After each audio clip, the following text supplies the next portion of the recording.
6 minutes viager vous est présenté par Célestina Formation, spécialiste de la formation des professionnels du patrimoine, certifié Calliope, premier organisme en France à proposer une formation diplômante et certifiante sur les techniques de vente en viager. Plus d'infos sur célestina-formation.fr.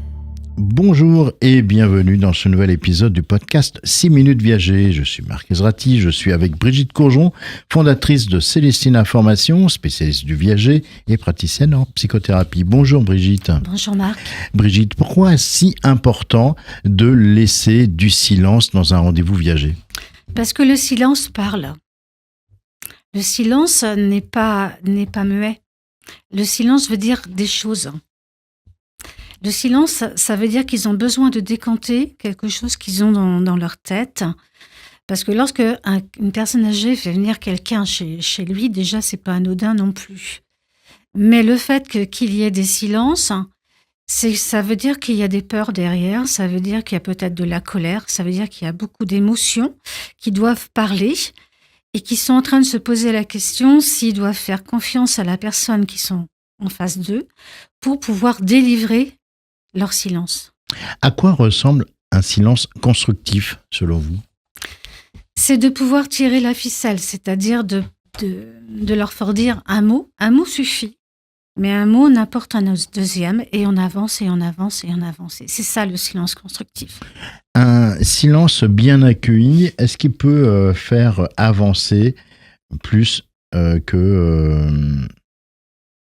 Bien sûr, parce qu'en fait... qu'un argument X ou Y. Parce qu'en fait, l'accueil de ce silence, ça veut dire que quelque part, on a compris. Ils ont réussi à se libérer. Et donc, on va pouvoir avancer. D'accord. Ça, donc, c'est très, très important. Ça veut dire que quelque part, ça y est, ils ont envie de se livrer.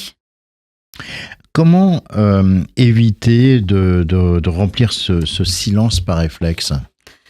Alors, c'est vrai que quand on est un commercial par excellence, on parle, et on n'écoute pas. Et on s'écoute presque soi, mais on n'écoute pas l'autre, parce qu'on a l'impression de connaître déjà les réponses qu'ils vont nous faire. Et ça, c'est le piège. Voilà. Parce que chaque personne est une personne à part entière, avec son vécu. Avec son histoire. Et avec son histoire, bien évidemment. Ses doutes. Oui. Et s'ils peuvent pas se livrer et se libérer de cela, ils vont avoir l'impression que finalement, rien ne s'est construit et qu'ils n'ont pas pu avancer. Donc, ça veut dire que quelque part, la personne va repartir de chez eux, mais ils n'auront peut-être pas forcément envie de le revoir. Vous voyez ? C'est toute la différence. Alors que si on les écoute et qu'on prend le temps, effectivement, de comprendre pourquoi il y a ces silences, pourquoi il y a cette histoire elle est super importante, surtout dans le viager. Parce que s'ils ont des motivations de déshériter leurs enfants, ou parce que il y a des histoires qui sont pas toujours faciles à entendre, et qu'on les entend pas, ça peut être dramatique aussi, c'est pas le cadeau à faire non plus à l'acheteur. Comment savoir si le silence il est utile ou au contraire ou s'il fige ?